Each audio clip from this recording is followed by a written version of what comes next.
بسم اللہ الرحمن الرحیم۔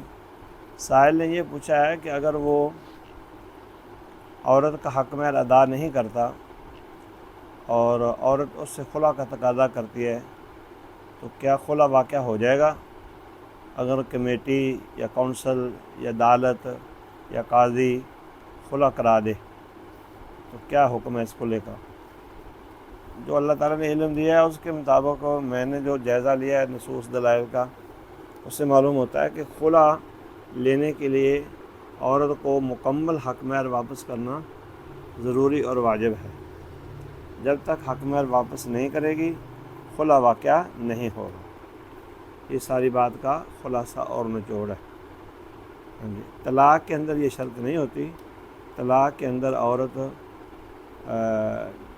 خامد اس سے مطالبہ بھی نہیں کر سکتا میرا حق مہر واپس کر، لیکن خلا کے اندر یہ بنیادی اور اساسی شرط ہے۔ جب خلا واپس کرے گی پھر طلاق واقع ہوگی۔ اللہ تعالیٰ عالم وما توفیق الا باللہ۔